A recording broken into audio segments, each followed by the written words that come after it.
Assalamualaikum warahmatullahi wabarakatuh. Anak-anakku semua, wajib kita syukuri karena Allah masih memberikan kesehatan kepada kita, dan paling utama yaitu Allah masih memberikan kesempatan hidup untuk kita. Itu berarti ada kesempatan kepada kita semua untuk berbuat lebih baik, lebih baik, dan lebih baik. Baiklah anak-anakku semua, marilah kita mengawali pembelajaran ini dengan membaca doa. Berdoa dimulai. Berdoa selesai.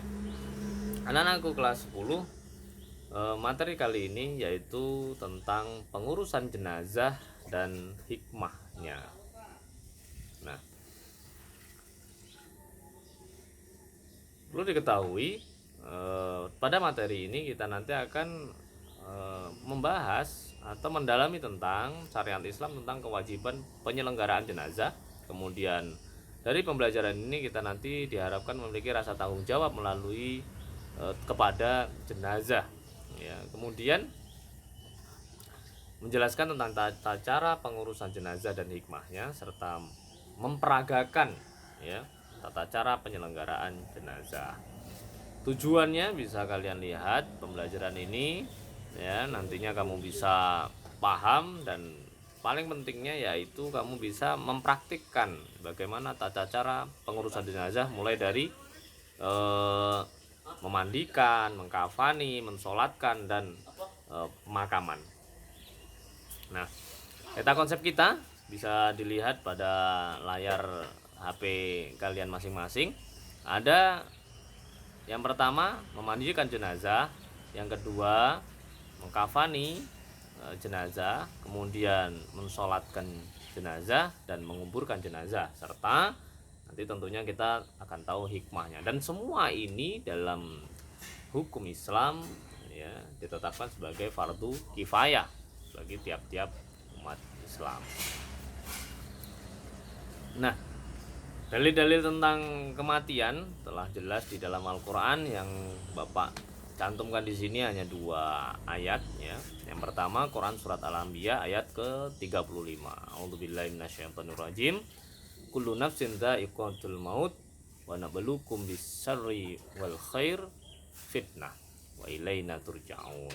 Tiap-tiap yang bernyawa pasti akan merasakan mati, dan Allah akan menguji kamu dengan keburukan serta kebaikan sebagai cobaan, dan hanya kepada kamilah kamu akan dikembalikan. Jadi orang itu pasti mati, dan ingat, sesuai dengan ayat ini, keburukan, kebaikan, kesengsaraan ataupun kebahagiaan, semua itu adalah cobaan. Semuanya, nikmat maupun bahagia, itu adalah cobaan. Banyak orang yang tidak selamat dari cobaan Allah, padahal cobaan adalah sebuah kebahagiaan, kesenangan. Banyak orang yang justru menjadi wali-wali Allah, menjadi kekasih-kekasih Allah ketika dia diuji dengan keburukan, kesengsaraan. Ya, terkadang orang lebih siap diuji dengan kesengsaraan daripada kebahagiaan. Ketika sengsara hidupnya, maka dia lebih dekat bertakarub kepada Allah. Namun ketika berbahagia, bersenang-senang, ya, diberi kesenangan, dia akan lalai. Itulah seringnya kita, ya. Ayat yang kedua surat Al-A'raf ayat 34. A'udzubillahi minasyaitonirrajim. Walikulli ummatin ajal. Fa idza jaa ajaluhum la yastakhiruna sa'atan wa la yastaqdimun. Dan setiap umat itu pasti punya ajal, punya batas waktu dalam kehidupannya.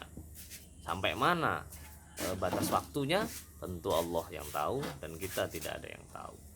Apabila ajal itu telah tiba, kata Allah, mereka tidak dapat meminta penundaan, dimajukan ataupun dimundurkan, dicepatkan ataupun ditunda-tunda. Tidak ada. Apabila datang ajal itu, maka datanglah saatnya. Anak-anakku semua bisa melihat buah kelapa, ada yang baru berbunga, manggar kata orang Jawa. Ketika dia keluar, ada yang sudah berguguran, ada yang masih kecil, yang terkadang kita waktu kecil dulu untuk mainan. Kalau kami bilang itu belulu, ya, buah kecilnya kelapa. Ada yang masih cangkir, baru air saja isinya sudah jatuh. Baru degan atau kelapa muda yang sudah mulai ada kelapanya namun masih tipis selaput, ya, berbentuk selaput, dia sudah jatuh. Ada yang tua, setengah tua sudah jatuh. Ada yang sampai tua dan mengering di pohon hingga tumbuh di atas pohon baru dia jatuh. Nah, itu juga lah ajal kepada kita. Tak terasa terkadang usia ini begitu singkatnya dan begitu cepatnya, sehingga kita kadang-kadang merenungkan sesaat apa yang telah kita perbuat dalam kehidupan kita untuk bekal kelak di akhirat.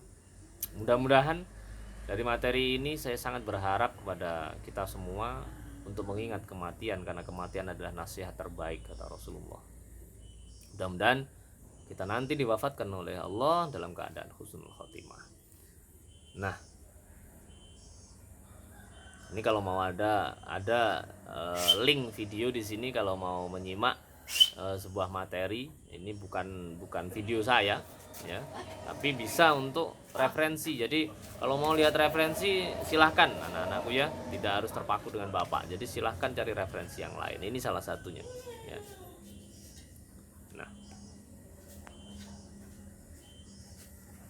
Nah, berikutnya, ya. Nah, ini bagaimana adab kita apabila kita itu sedang menghadapi seseorang yang sakaratul maut. Ya, dalam Islam ketika kita menghadapi seseorang yang sedang sakaratul maut, maka kita wajib memberikan tuntunan, mentalkinnya, ya, dengan membisikkan di telinganya kalimat la ilaha illallah Muhammadur Rasulullah, dan itu terus, ya, jangan sampai ditinggalkan. Setelah wafat, maka apabila si jenazah atau orang tersebut yang telah meninggal dunia, ya, mayat tersebut, apabila matanya terbuka maka segera kita tutup. Kemudian, ya, kita tutup seluruh badannya dengan kain, ya, itu adabnya. Kemudian posisikan kepalanya diletakkan di sebelah utara, ya, sambil mempersiapkan untuk segera dimandikan, karena Rasulullah memerintahkan kepada umatnya untuk segera mengurus jenazah dan memakamkannya, tidak boleh menunda-nunda, ya, harus segera. Nah, untuk itu besok akan Bapak sampaikan video lanjutannya tentang pengurusan jenazahnya. Nah, apa tuh itu pengurusan jenazah? Yang tadi pada peta konsep sudah ada. Memandikan, apa tahapannya, bagaimana syarat seseorang untuk bisa memandikan jenazah, ya, kemudian airnya, kemudian mengkafani. Nah, contoh ini dalam gambar bisa kamu lihat, ini adalah siswa-siswa Bapak yang dulu itu mempraktikkan pengurusan jenazah, dan itu adalah siswa beneran, ya, yang dikafani itu adalah siswa kawannya dalam satu kelompok. Ya, harus ada satu relawan sebagai jenazah dan memang dikafani betulan, ya, cuman memandikannya hanya apa ya, hanya adegan saja kalau memandikan, tapi kalau kafan, lihat, dan sholatnya itu sungguhan. Dan alhamdulillah, ini jangan sampai berpikir wah nanti meninggal benar, tidak. Ingat kembali ayat tadi, fa idza jaa ajaluhum fa idza jaa ajaluhum la yastakhiruna sa'atan wa la yastaqdimun. Kalau seseorang itu akan datang ajalnya, tidak bisa dipercepat, tidak bisa ditunda-tunda. Jadi kita yakin bahwasanya bukan karena praktek seperti ini kemudian pasti meninggal saat itu, ya nggak ada itu, ya, itu mitos, ya. Oke anak-anakku, ya, silahkan kembali mengeksplor materi yang terbaru, yaitu tentang pengurusan jenazah dan hikmahnya. Selamat siang, mudah-mudahan semua dalam keadaan sehat walafiat. Subhanakallahumma wa bihamdika asyhadu an la ilaha illa anta astaghfiruka wa atubu ilaik. Assalamualaikum warahmatullahi wabarakatuh. Tetap semangat.